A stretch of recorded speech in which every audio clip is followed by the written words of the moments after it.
Selamat siang Bapak Joko dan rekan-rekan sekalian. Izin memperkenalkan diri, nama saya Yunita Ripani Hutauruk dari kelas MJ417. Pada kesempatan kali ini saya akan mempresentasikan tentang tugas perekonomian Indonesia dan saya memilih topik kondisi kemiskinan dan pengangguran di era digital. Analisis kondisi kemiskinan Indonesia, kemiskinan masih menjadi salah satu tantangan utama pembangunan ekonomi Indonesia. Berdasarkan definisi BPS, kemiskinan adalah kondisi ketika seseorang tidak mampu memenuhi kebutuhan dasar, makanan dan non-makanan yang diukur dari sisi pengeluaran. Data terbaru menunjukkan bahwa kondisi kemiskinan Indonesia terus mengalami perbaikan. BPS mencatat bahwa Maret 2025 persentase penduduk miskin sebesar 8,47% atau sekitar 23,85 juta jiwa.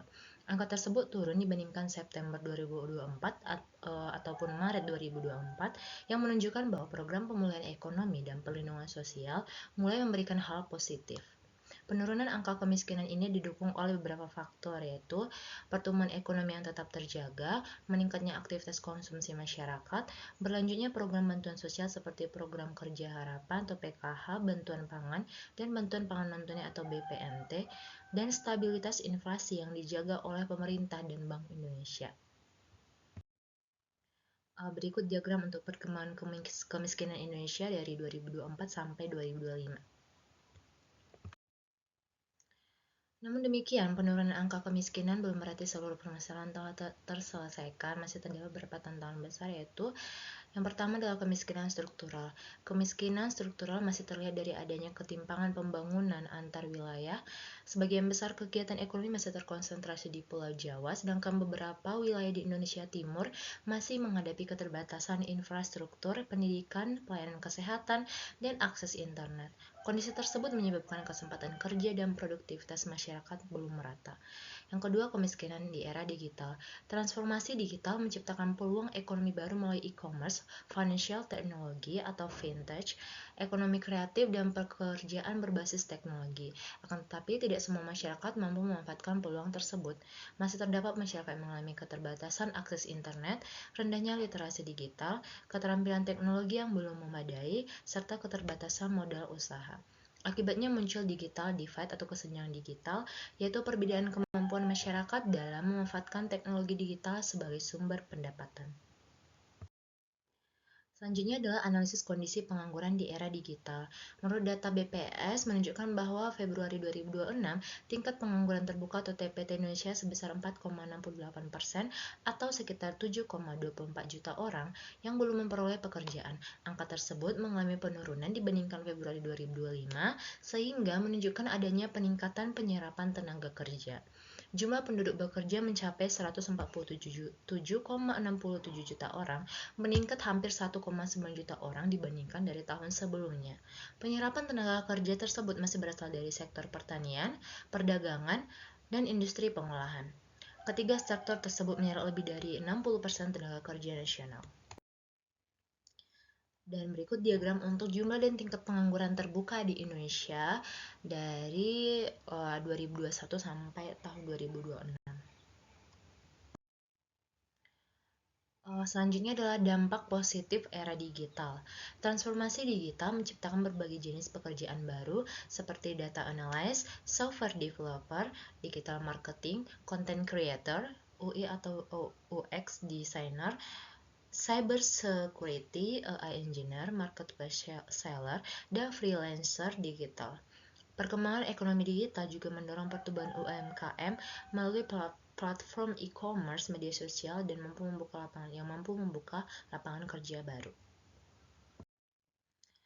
Lalu dampak negatif era digital. Di sisi lain, digitalisasi dan otomatisasi menyebabkan beberapa pekerjaan rutin mulai tergantikan oleh mesin maupun kecerdasan buatan atau artificial intelligence atau AI. Misalnya teller bank, kasir, operator administrasi, operator pabrik, serta pekerjaan pencatatan data. Perubahan tersebut menyebabkan sebagian tenaga kerja mengalami pengangguran struktural, yaitu kondisi ketika keterampilan dimiliki sudah tidak sesuai dengan kebutuhan dunia kerja. Yang ketiga ada skill mismatch. Permasalahan terbesar tenaga kerja Indonesia saat ini bukan hanya kurangnya lapangan pekerjaan, tetapi juga ketidaksesuaian kompetensi atau skill mismatch. Industri saat ini mengalami tenaga kerja yang memiliki kemampuan literasi digital, analisis data, artificial intelligence atau AI, cloud computing, komunikasi, problem solving, critical thinking, dan bahasa Inggris. Sementara sebagian lulusan pendidikan masih memiliki keterampilan konvensional sehingga membutuhkan pelatihan ulang atau reskilling dan upskilling. Hubungan teori dan kebijakan ekonomi dengan praktik dan realitas ekonomi Indonesia. Teori ekonomi menjelaskan bahwa pertumbuhan ekonomi tidak hanya dilihat dari peningkatan pendapatan nasional, tapi juga harus mampu menciptakan lapangan kerja, mengurangi kemiskinan, dan meningkatkan kesejahteraan masyarakat. Dalam praktiknya, kondisi Indonesia menunjukkan bahwa pertumbuhan ekonomi terus mengalami perkembangan, namun masih terdapat tantangan berupa pengangguran, kesenjangan ekonomi, dan keterbatasan keterampilan tenaga kerja di era digital. Kebijakan ekonomi yang diterapkan pemerintah seperti kebijakan fiskal melalui APBN, bantuan sosial, pembangunan infrastruktur, program pelatihan kerja, serta dukungan terhadap UMKM digital menjadi upaya untuk mengatasi masalah tersebut. Berdasarkan teori dan realitas ekonomi Indonesia, dapat disimpulkan bahwa pembangunan ekonomi tidak cukup hanya mengejar pertumbuhan, tetapi harus dilakukan secara inklusif dan berkelanjutan yang meningkatkan kualitas SDM, memperluas kesempatan kerja, serta memanfaatkan perkembangan teknologi digital agar manfaat ekonomi dapat dirasakan oleh seluruh masyarakat. Yang terakhir adalah solusi dan rekomendasi. Yang pertama, meningkatkan kualitas sumber daya manusia atau SDM. Pemerintah perlu memperkuat pendidikan dan pelatihan kerja yang sesuai dengan kebutuhan industri saat ini. Banyak pengangguran terjadi karena keterampilan tenaga kerja belum sesuai dengan perkembangan teknologi. Rekomendasinya, yang pertama memperluas pelatihan digital seperti teknologi informasi, pemasaran online, dan keterampilan usaha. Yang kedua, meningkatkan kerjasama antara pendidikan, pemerintah, dan dunia industri agar lulusan memiliki kemampuan yang sesuai dengan kebutuhan kerja. Yang ketiga, mendorong masyarakat untuk terus meningkatkan kompetensi agar mampu bersaing di era digital. Yang kedua adalah mendorong digitalisasi UMKM. UMKM menjadi salah satu sektor penting dalam menciptakan lapangan kerja dan meningkatkan pendapatan masyarakat. Namun, masih banyak UMKM yang belum memanfaatkan teknologi digital. Untuk rekomendasinya, yang pertama memberikan pendampingan kepada UMKM dalam penggunaan marketplace, media sosial, dan pembayaran digital. Yang kedua, mempermudah akses permodalan melalui program pembiayaan usaha. Dan yang terakhir adalah membantu UMKM meningkatkan kualitas produk agar mampu bersaing di pasar yang lebih luas. Yang ketiga ada menciptakan lapangan kerja baru melalui ekonomi digital. Perkembangan teknologi membuka peluang pekerjaan baru seperti pekerjaan berbasis digital, ekonomi kreatif, dan usaha online. Untuk rekomendasinya adalah mendorong investasi pada sektor yang mampu menyerap banyak tenaga kerja, mengembangkan program kewirausahaan digital bagi masyarakat, khususnya generasi muda, serta memperluas akses internet agar masyarakat di berbagai daerah dapat memanfaatkan peluang ekonomi digital. Yang keempat, memperkuat program pengentasan kemiskinan. Pengurangan kemiskinan perlu dilakukan melalui pemberdayaan masyarakat agar tidak hanya bergantung pada bantuan pemerintah. Rekomendasinya meningkatkan ketepatan sasaran bantuan sosial melalui penggunaan data digital, menggabungkan bantuan sosial dan program pelatihan dan pemberdayaan ekonomi, serta meningkatkan akses masyarakat miskin terhadap pendidikan, kesehatan, dan teknologi. Yang terakhir, yang kelima adalah mendorong kebijakan ekonomi yang inklusif.